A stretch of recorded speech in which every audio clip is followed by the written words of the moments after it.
Harapkan ada komunikasinya di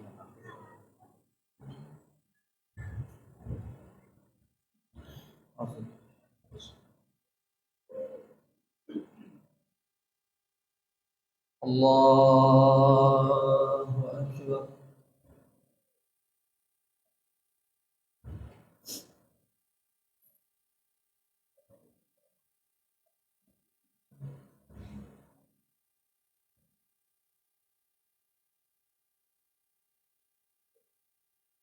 بسم الله الرحمن الرحيم. الحمد لله رب العالمين الرحمن الرحيم مالك يوم الدين إياك نعبد وإياك نستعين اهدنا الصراط المستقيم صراط الذين أنعمت عليهم غير المغضوب عليهم ولا الضالين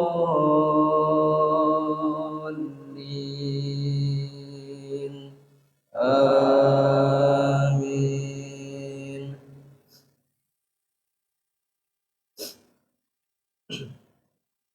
بسم الله الرحمن الرحيم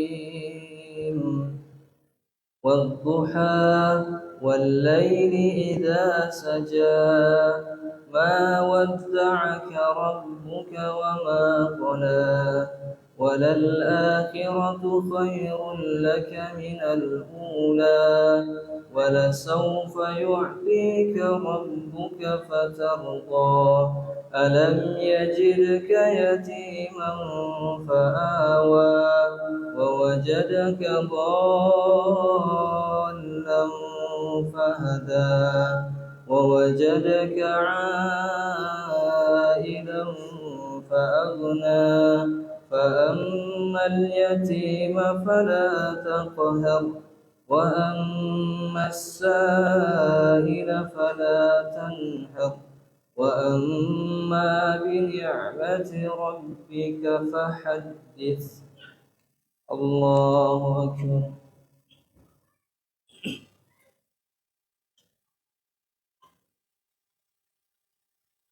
سمع الله لمن حمده. الله أكبر.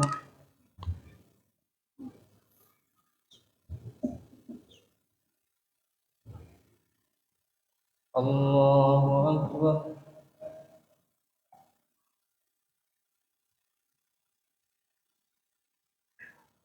الله أكبر.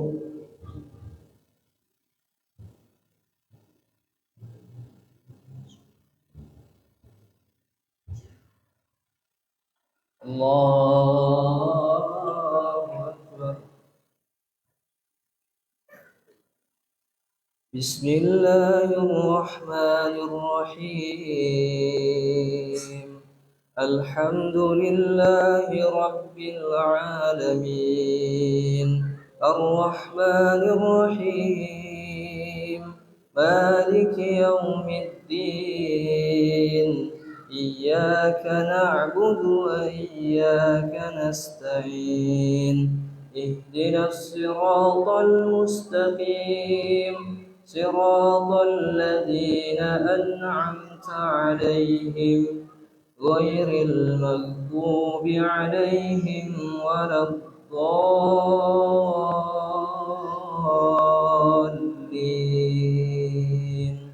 آمين.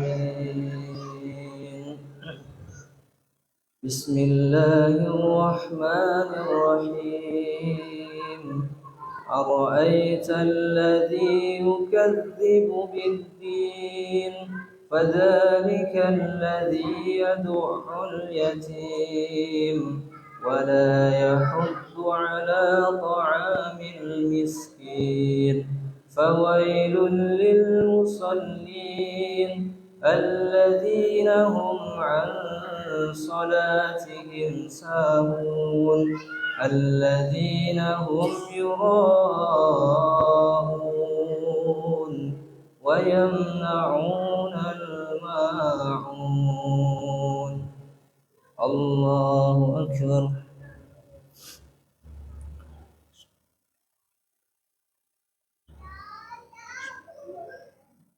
سمع الله لمن حمده. الله أكبر.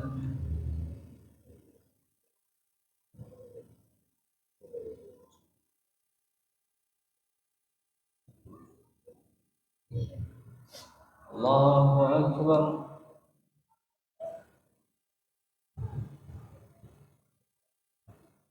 الله أكبر.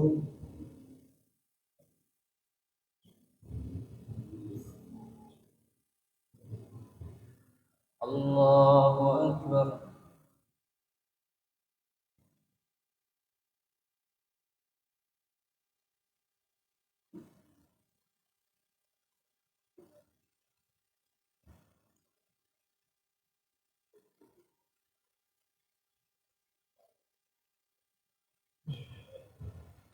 الله أكبر.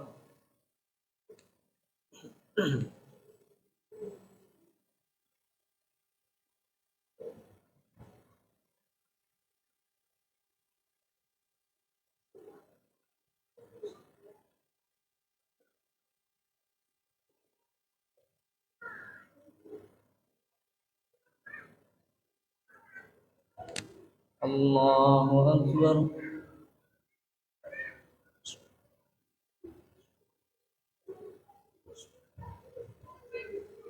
سمع الله لمن حمده. الله أكبر.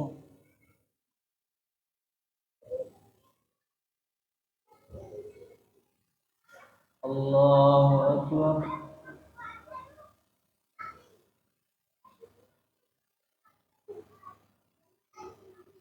الله أكبر.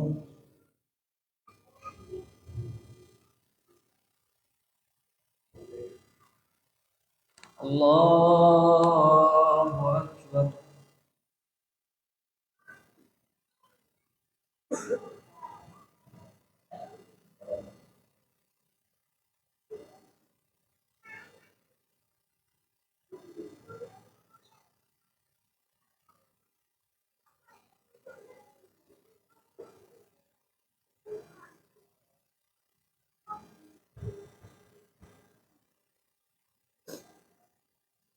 الله أكبر.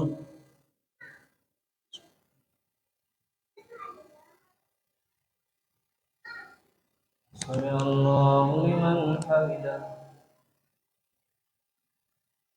الله أكبر.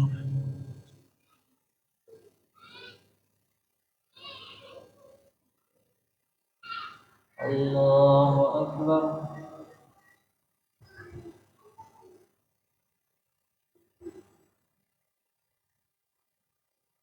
الله أكبر.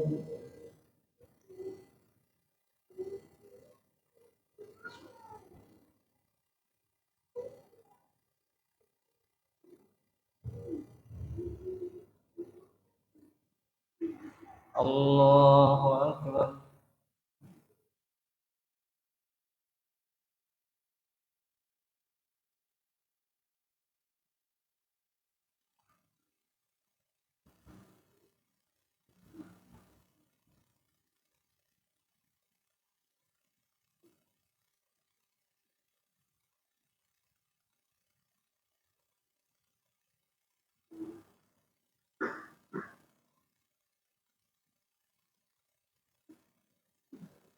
السلام عليكم ورحمة الله.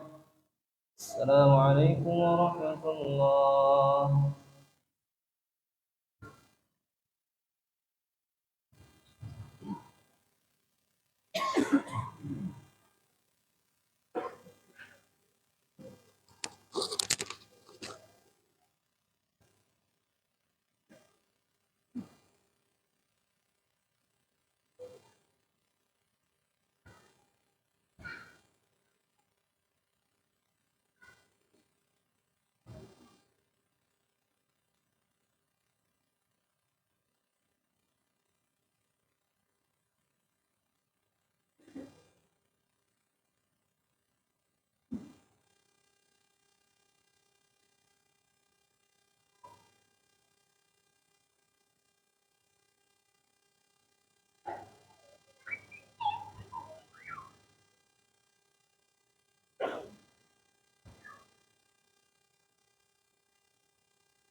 Bismillahirrahmanirrahim.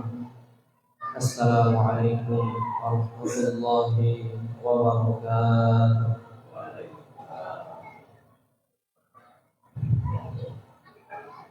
Alhamdulillahirabbil alamin. Wassalatu wassalamu ala nabiyyina Muhammad sallallahu alaihi wasallam wa ala alihi wa ashabihi wa man tabi'ahum bi ihsan ila yaumil Amma ba'du. A'udzu billahi minasy syaithanir rajim. Bismillahirrahmanirrahim. يا أيها الذين آمنوا اتقوا الله حق تقاته ولا تموتن إلا وأنتم مسلمون. بسم الله الرحمن الرحيم. يا أيها الذين آمنوا كتب عليكم الصيام كما كتب على الذين من قبلكم لعلكم تتقون. Sadaqallahul Azim. Bagaimana kabarnya Bapak sekalian? Sehat? Alhamdulillah. Ibu-ibunya sehat? Ibu-ibunya sehat? Alhamdulillah. Kalau dari jumlah sebenarnya bapak-bapak ini lebih banyak. Tapi kalau dengar dari suaranya ibu-ibu terdengar lebih banyak. Insyaallah. Karena semangat ibu-ibu ini kadang melebihi semangat kita laki-laki. Insyaallah. Alhamdulillah, bersyukur kepada Allah Subhanahu wa taala tentunya atas limpahan rahmat hidayah dari Allah Subhanahu wa taala kita bisa menjalankan kewajiban kita kepada Allah sebagai seorang hamba. Kita bisa menjalankan ketaatan kepada Allah sebagai bentuk wujud seorang hamba kepada Rabb-Nya, kepada Tuhannya. Dan juga kita mesti bersyukur kepada Allah Subhanahu wa taala di samping Allah memberikan kita begitu banyak kenikmatan, Allah juga memberikan nikmat yang mana nikmat ini ternyata tidak diberikan kepada seluruh manusia. Apa itu? Yaitu nikmat iman dan istiqomah di dalam keimanan. Maka perlu kita sadari Bapak Ibu sekalian muliakan Allah, jangan pernah kita luput dari bersyukur kepada Allah atas nikmat iman yang Allah berikan kepada kita, dan juga Allah beri kita kekuatan istiqomah dalam menjalankan ketaatan kepada Allah. Kenapa kita harus bersyukur? Kalau seandainya kita bisa sholat, kenapa kita harus bersyukur? Kenapa kita harus bersyukur kalau seandainya kita berpuasa? Kenapa kita harus bersyukur kalau seandainya tangan kita dimudahkan untuk bersedekah? Karena ternyata nikmat iman dan istiqomah dalam amal soleh adalah salah satu nikmat yang menghantarkan kita kepada kebahagiaan dunia dan akhirat. Coba kita lihat hari ini, malam ini, Bapak-bapak sekalian, ibu-ibu sekalian, coba kita lihat berapa orang penduduk kota mana yang hidup pada malam ini? Berapa kira-kira, Bu? Banyak ya? Banyak, Bu? Banyak. Tetapi berapa orang yang datang ke masjid? Banyak? Apakah sebanyak yang hidup pada malam ini? Tidak. Nah, inilah yang dimaksud bahwa Allah beri kita nikmat iman dan nikmat istiqomah dalam amal saleh. Tentunya kita bukan berbangga diri Bapak Ibu sekalian. Tentunya kita bukan merasa hebat dan merasa sombong di hadapan mereka. Kemudian kita memandang mereka sebagai orang yang rendah. Tidak. Kita bersyukur kepada Allah sebagai bentuk terima kasih kita bahwa kita diselamatkan oleh Allah dari kesibukan-kesibukan duniawi yang nikmatnya hanya sementara.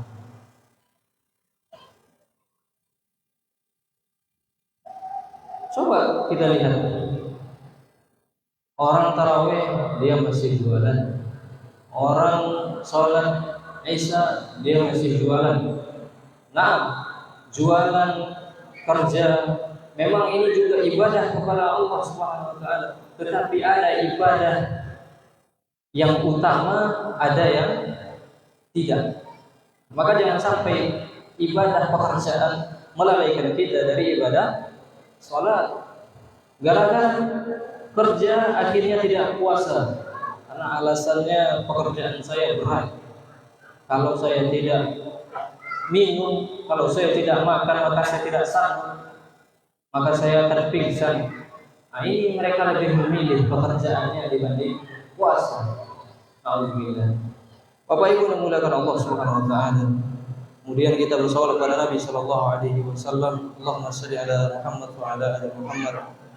Mudah-mudahan kita bisa menjadi pengikut Rasulullah SAW yang setia istiqomah dalam sunnah Nabi Sallallahu Alaihi Wasallam dan tidak termasuk ke dalam hal-hal yang dibid'ahkan. Karena pelaku bid'ah, semua yang bid'ah itu tempatnya di neraka. Mudah-mudahan kita selamat dari bid'ah, selalu berada di atas sunnah dan juga mendapatkan syafaat Nabi Sallallahu Alaihi Wasallam. Jemaah muliakan Allah Subhanahu wa taala, Bapak Ibu yang kami muliakan, hadirin hadirat yang hadir pada malam ini. Rasanya tidak terasa bahwa Ramadan sudah sampai di malam ke-21. Seolah-olah kalau kita pikir baru rasanya kemarin kita mulai puasa. Sekarang sudah 21 Ramadan. Begitulah waktu Bapak Ibu sekalian berjalan begitu sangat cepat dan hampir-hampir tidak terasa. Maka sangat rugi kita semuanya ketika waktu berlalu namun waktu hanya habis dengan hal-hal yang tidak berguna. Alhamdulillah, waktu berlalu tapi kita tidak sholat, kita tidak puasa, kita tidak bekerja, kita tidak melakukan hal-hal yang baik, maka ini adalah sesuatu orang yang rugi. Orang Barat mengatakan waktu itu adalah uang, kata mereka. Kenapa mereka katakan waktu adalah uang? Karena kita tahu bahwa orang Barat itu mindsetnya cuma satu, Bapak Ibu sekalian. Bagaimana bisa mendapatkan uang? Bagaimana caranya biar bisa mendapatkan uang, kemudian menikmati hidup? Cuma satu itu aja. Mereka tidak mikir akhirat, mereka tidak mikir surga atau neraka. Akan tetapi orang Muslim punya mindset waktu itu ibarat bagaikan pedang. Kalau kita bisa menggunakan waktu itu dengan baik, maka kita mendapatkan hal-hal yang positif. Akan tetapi kalau kita tidak bisa menggunakan waktu itu dengan baik, maka waktu yang bagaikan pedang tadi akan merugikan kita sendiri. Akan merugikan diri kita sendiri. Ada istilah mengatakan lan tarji'al ayyamul lati madat. Tidak akan pernah kembali hari-hari yang telah berlalu. Begitulah perumpamaan bahwa hari-hari itu satu hari, 1 jam, 1 menit, 1 detik yang sudah terlewatkan, maka kita tidak akan bisa mengembalikan itu. Ada sebagian ulama mengatakan bahwa manusia itu hanyalah kumpulan hari. Karena kurang dari hari sebagian mereka, maka kurang pula hidup mereka.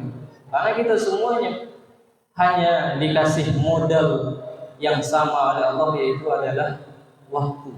Kalau kita tidak menggunakan modal itu dengan baik, maka kita akan merugi. Ibarat orang melakukan dagang, kalau modalnya tidak digunakan dengan baik, maka dagangnya tidak akan berhasil. Kalau orang yang berdagang menggunakan modalnya dengan maksimal dengan baik, maka dia akan berhasil, maka akan dia sukses. Begitulah perumpamaan kita seorang muslim yang memanfaatkan waktu dengan baik, kita akan selamat dunia dan akhirat. Jemaah muliakan Allah Subhanahu wa taala. Suatu ketika Nabi sallallahu alaihi wasallam pernah ditanya oleh salah satu sahabat beliau, "Ya Rasulullah, ayyun nas khairun?" Wahai Rasulullah, siapakah manusia yang paling baik itu? Karakternya seperti apa ya Rasulullah? Nabi menjawab, qala man qala umruhu wa hasuna amaluhu. Nabi menjawab, barang siapa yang diberikan umur panjang dan dia melakukan amal kebaikan. Kemudian sahabat bertanya lagi, qila fa ayyun nas syarrun? Siapakah manusia yang paling jelek ya Rasulullah? Maka Nabi menjawab, qala man tala umruhu wa sa'a amaluhu. Orang-orang yang diberikan umur yang panjang akan tetapi tidak menggunakan umurnya itu dalam kebaikan. Jamaah muliakan Allah Subhanahu wa taala. Ini hadis sahih yang diriwayatkan Imam At-Tirmizi. Tentunya dari hadis ini memberikan peringatan yang sangat tegas kepada kita bahwa orang-orang yang mampu menggunakan waktunya dengan baik, pertama dia gunakan untuk ibadah kepada Allah. Yang kedua dia gunakan untuk mencari nafkah, untuk mencari rezeki yang halal. Yang ketiga dia gunakan untuk hal-hal baik yang lainnya, membantu sesamanya, membantu tetangganya, membantu fakir miskin, membantu orang-orang yang susah. Maka dia akan menjadi orang yang beruntung. Akan tetapi kalau orang yang tidak pandai menggunakan waktunya dengan baik, maka dia akan menjadi orang yang merugi. Waktunya habis berlalu 60 tahun, 70 tahun tapi tidak pernah sholat. Untuk tidur digunakan sehari 8 jam, sedangkan 8 jam adalah sepertiga hari. Kalau umurnya 60 tahun, maka dia tidur 20 tahun. Kemudian bangunnya tidak pernah sholat, bangunnya tidak pernah puasa, bangunnya tidak pernah melakukan amal kebaikan. Maka alangkah ruginya kita Bapak Ibu sekalian kalau kita tidak pandai menggunakan waktu ini dengan baik. Dan juga Allah Subhanahu wa taala di berbagai banyak surat menegaskan kepada kita bahwa waktu adalah hal yang sangat berharga dan hal yang sangat penting. Bahkan Allah bersumpah dengan waktu.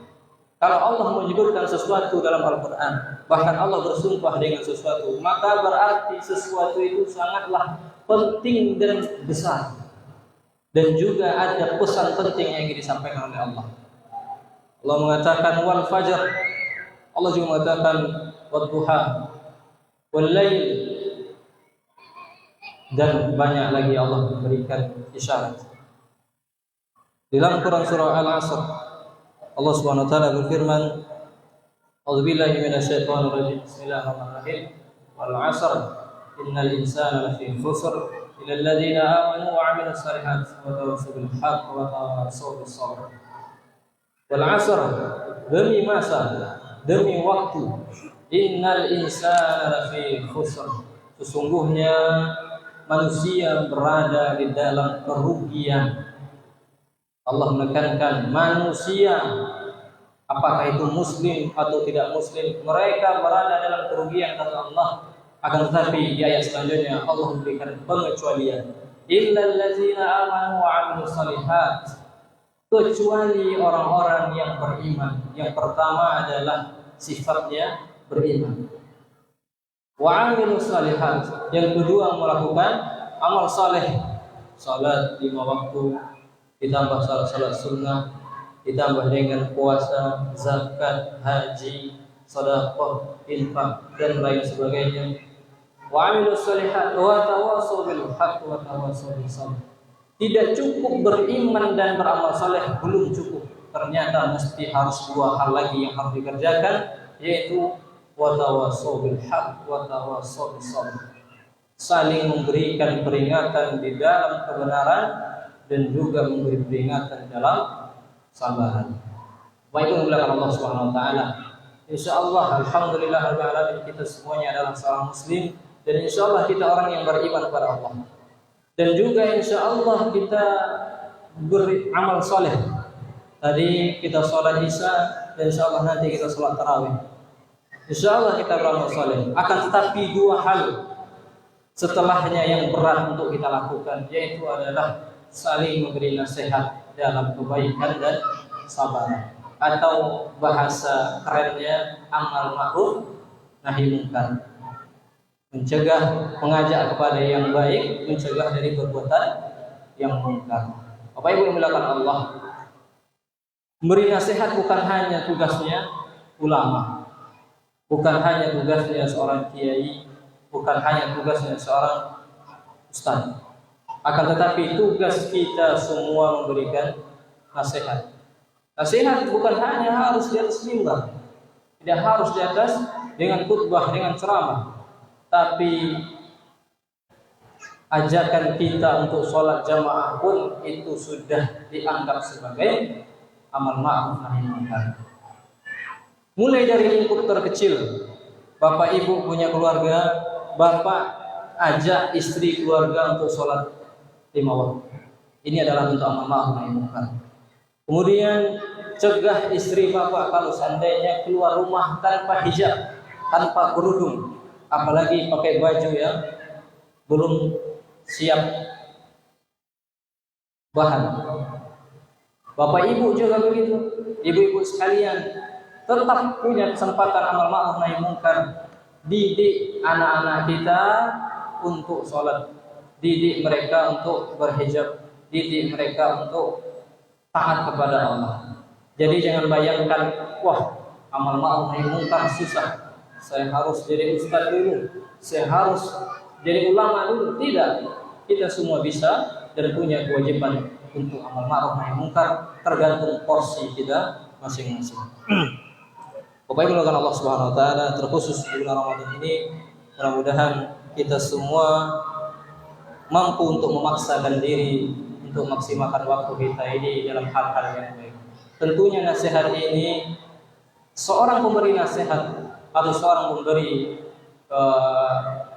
ceramah bukanlah untuk orang yang mendengar, akan tetapi untuk dirinya sendiri. Kalau orang lain mengambil hikmah dari situ, alhamdulillah. Kalau tidak, maka itu urusannya dengan Allah Subhanahu wa taala. Mudah-mudahan dalam Ramadan ini Allah berikan kita taufik hidayah untuk bisa menjalankan ketaatan kepada Allah, dan juga berikan kita istiqomah sampai selesai Ramadan nanti, tetap istiqomah dalam ketaatan kepada Allah Subhanahu wa taala.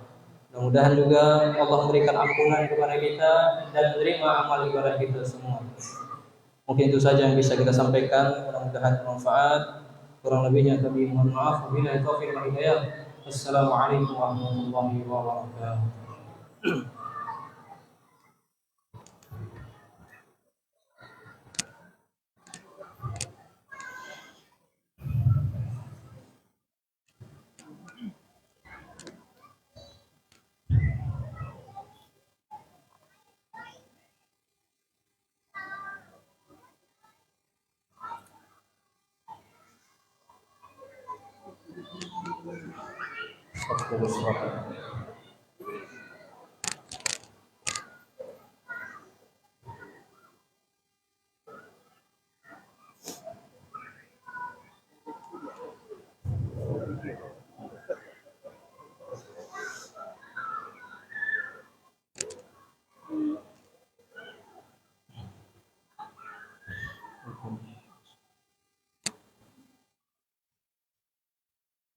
Allahu Akbar.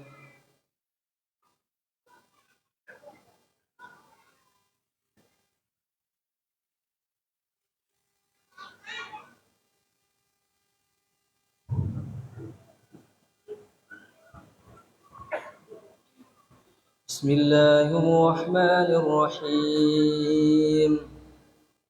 Alhamdulillahi rabbil alamin.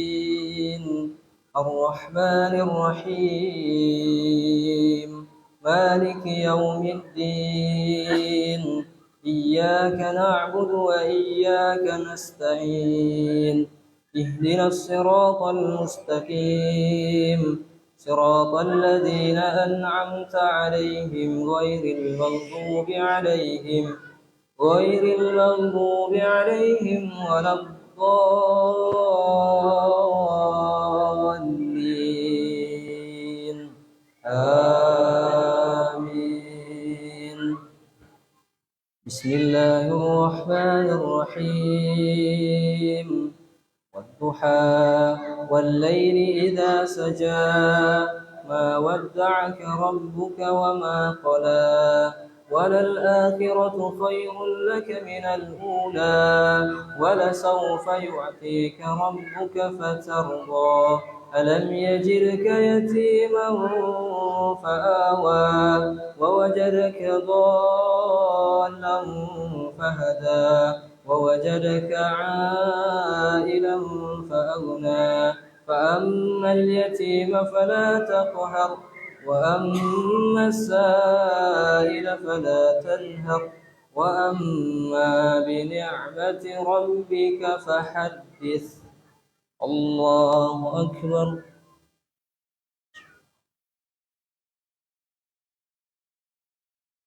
سمع الله لمن حمده الله أكبر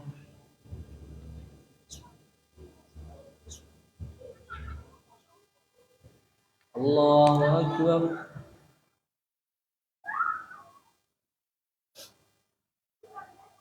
الله أكبر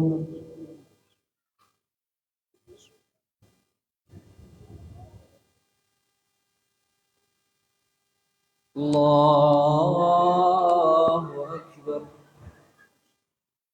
بسم الله الرحمن الرحيم الحمد لله رب العالمين الرحمن الرحيم مالك يوم الدين إياك نعبد وإياك نستعين اهدنا الصراط المستقيم صراط الذين أنعمت عليهم غير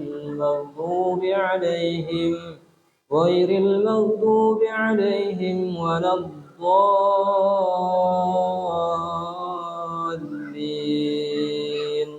آمين بسم الله الرحمن الرحيم والتين والزيتون وطور سينين وهذا البلد الأمين لقد خلقنا الإنسان في أحسن تقويم ثم رددناه أسفل سافلين إلا الذين آمنوا وعملوا الصالحات فلهم أجر غير ممنون فما يكذبك بعد بالدين أليس الله بأحكم الحاكمين الله أكبر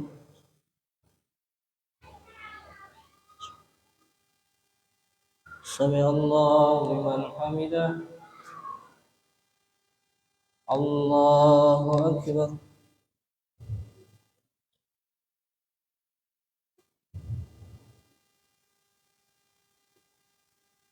الله أكبر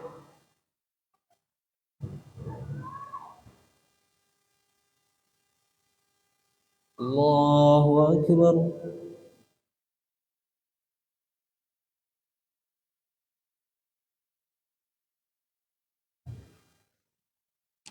الله أكبر بسم الله الرحمن الرحيم الحمد لله رب العالمين الرحمن الرحيم مالك يوم الدين إياك نعبد وإياك نستعين اهدنا الصراط المستقيم صراط الذين أنعمت عليهم غير المغضوب عليهم ولا الضالين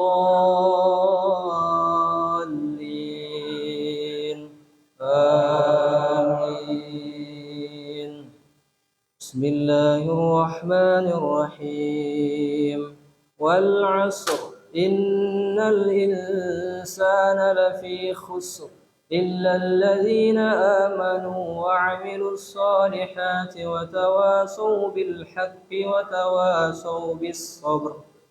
الله أكبر.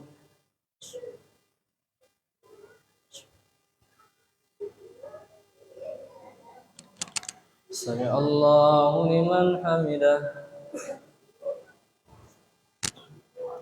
الله أكبر.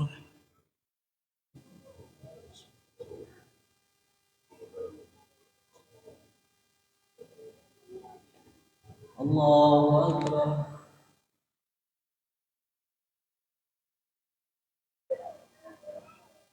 الله أكبر.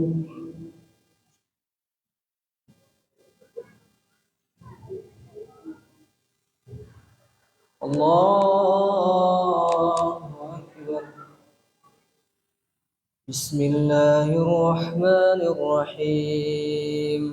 الحمد لله رب العالمين الرحمن الرحيم مالك يوم الدين إياك نعبد وإياك نستعين اهدنا الصراط المستقيم صراط الذين أنعمت عليهم غير المغضوب عليهم ولا الضالين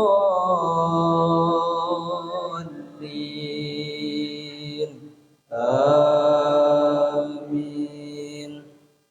بسم الله الرحمن الرحيم.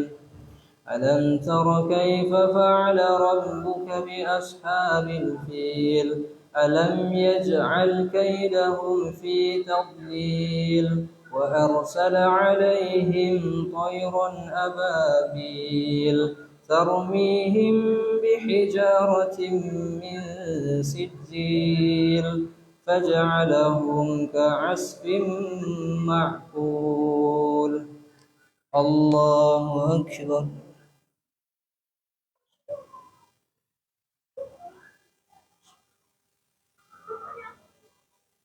سمع الله لمن حمده. الله أكبر.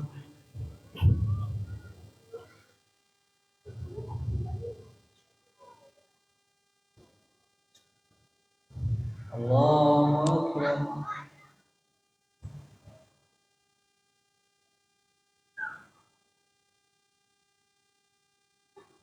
الله أكبر.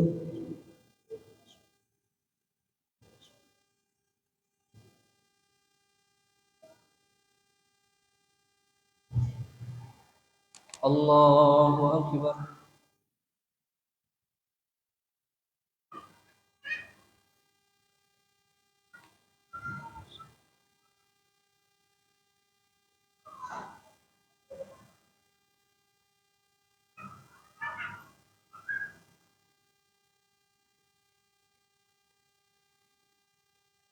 السلام عليكم ورحمة الله. السلام عليكم ورحمة الله.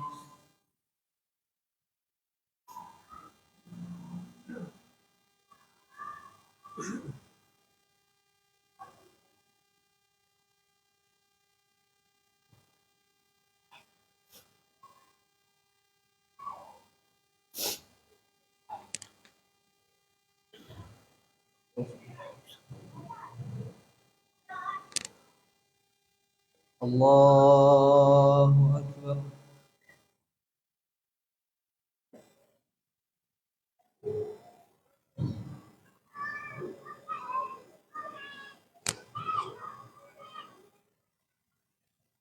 بسم الله الرحمن الرحيم.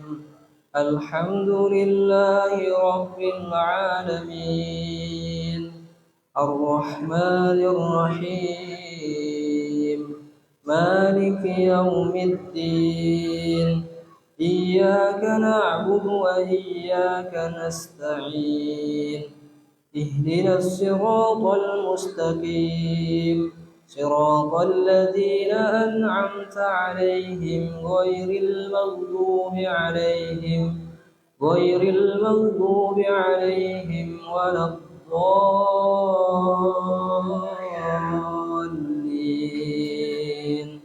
آمين.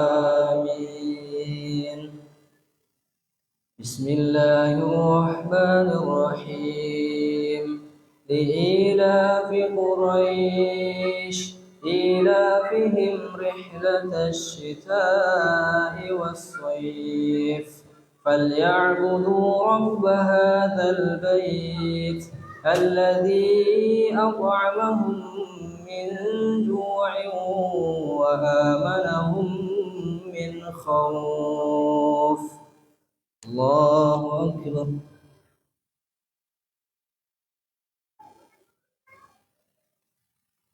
سمع الله لمن حمده. الله أكبر.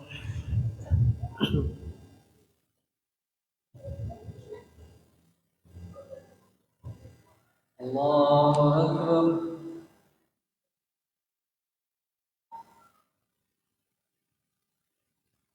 الله أكبر.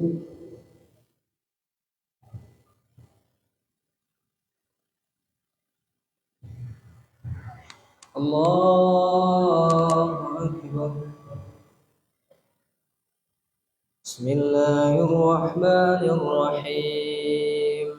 الحمد لله رب العالمين الرحمن الرحيم مالك يوم الدين إياك نعبد وإياك نستعين اهدنا الصراط المستقيم صراط الذين أنعمت عليهم غير المغضوب عليهم ولا الضالين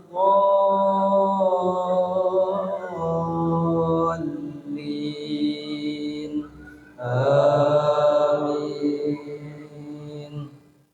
بسم الله الرحمن الرحيم. أرأيت الذي يكذب بالدين فذلك الذي يدع اليتيم ولا يحض على طعام المسكين فويل للمصلين الذين هم عن صلاتهم ساهون الذين هم يراءون ويمنعون الماعون. الله أكبر.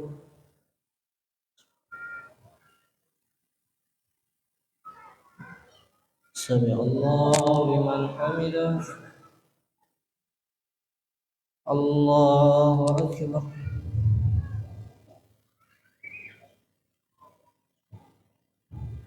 الله أكبر. الله أكبر.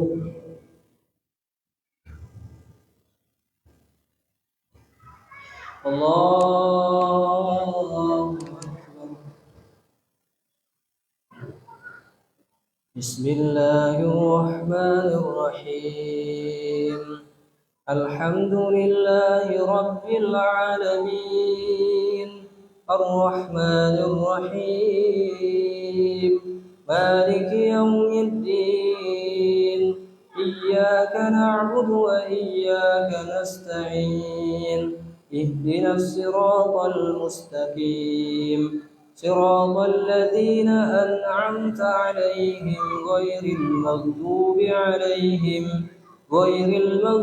عليهم ولا الضالين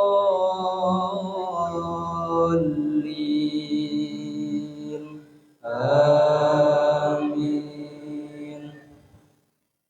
بسم الله الرحمن الرحيم.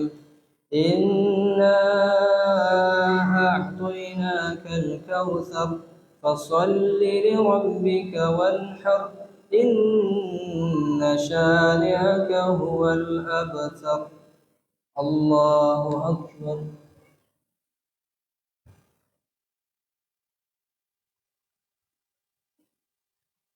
سمع الله لمن حمده. الله أكبر.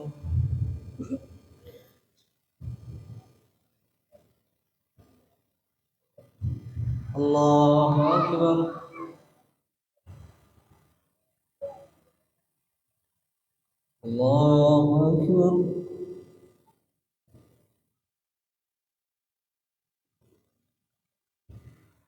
الله أكبر.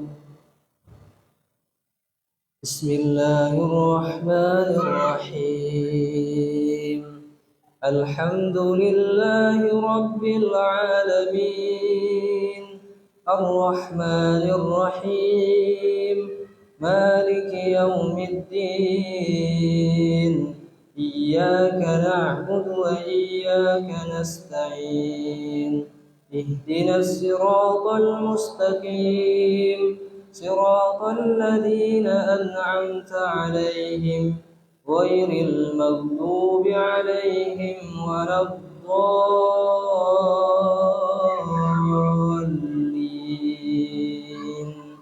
آمين.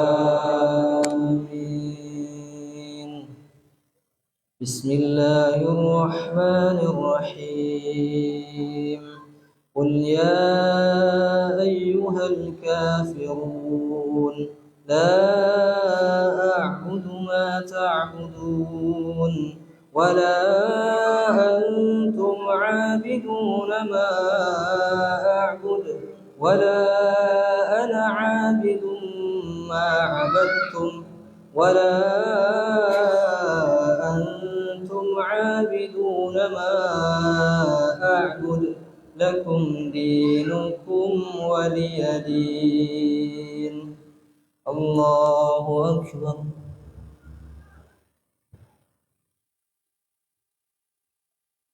سمع الله لمن حمده. الله أكبر.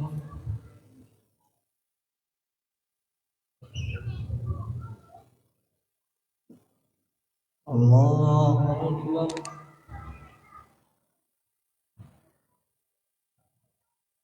الله أكبر.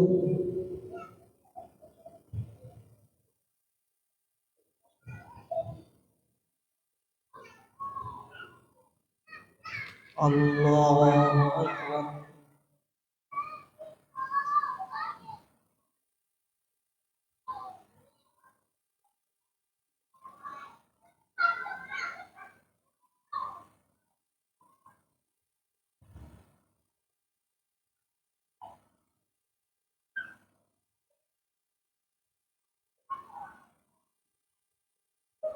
السلام عليكم ورحمة الله. السلام عليكم ورحمة الله.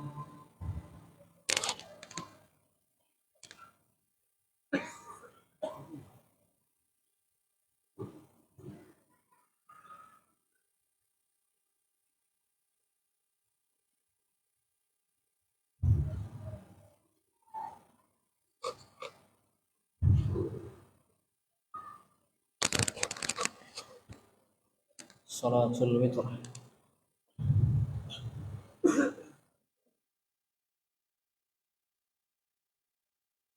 الله أكبر.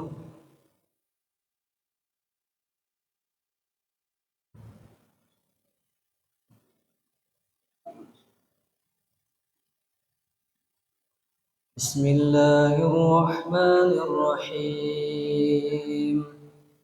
الحمد لله رب العالمين الرحمن الرحيم مالك يوم الدين إياك نعبد وإياك نستعين اهدنا الصراط المستقيم صراط الذين أنعمت عليهم غير المغضوب عليهم ولا الضالين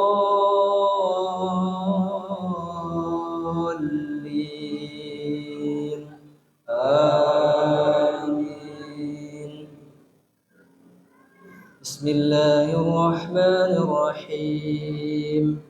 إذا جاء نصر الله والفتح ورأيت الناس يدخلون في دين الله أفواجا فسبح بحمد ربك واستغفره إنه كان توابا.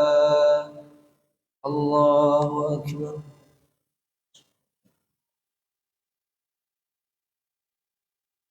سمع الله لمن حمده.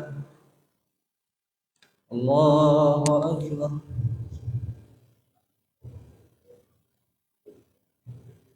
الله أكبر. الله أكبر.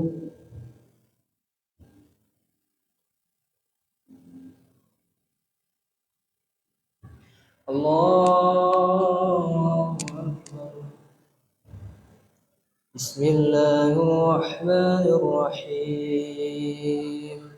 الحمد لله رب العالمين الرحمن الرحيم مالك يوم الدين إياك نعبد وإياك نستعين اهدنا الصراط المستقيم صراط الذين أنعمت عليهم غير المغضوب عليهم ولا الضالين.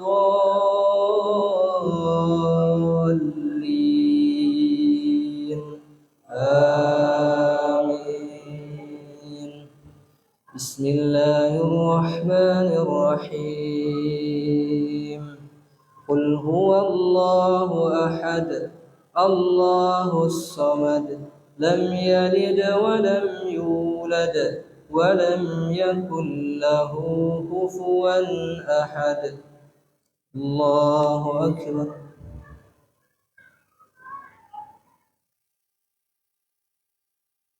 سمع الله لمن حمده.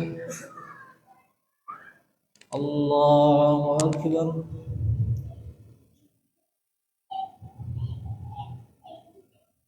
الله أكبر. الله أكبر.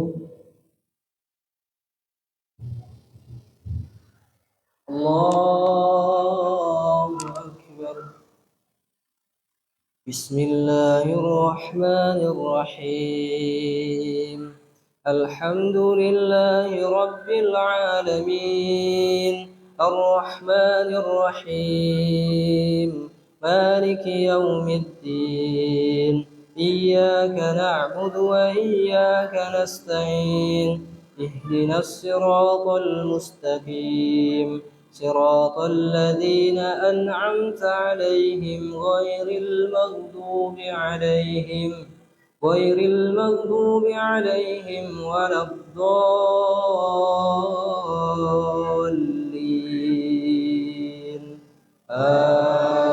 آمين. بسم الله الرحمن الرحيم.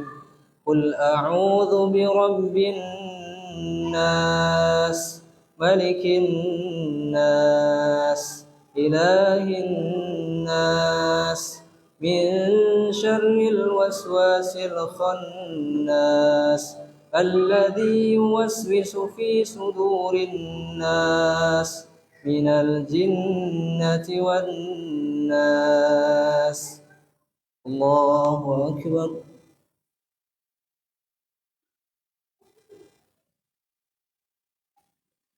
سمع الله لمن حمده. الله أكبر.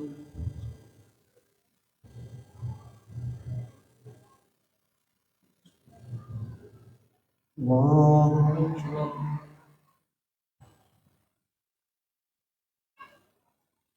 الله أكبر.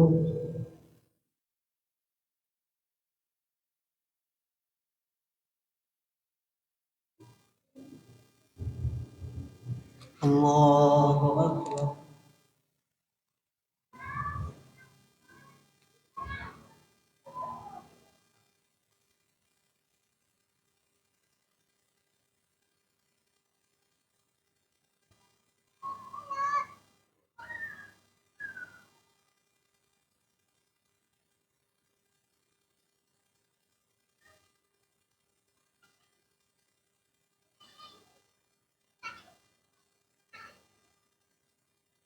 السلام عليكم ورحمة الله. السلام عليكم ورحمة الله.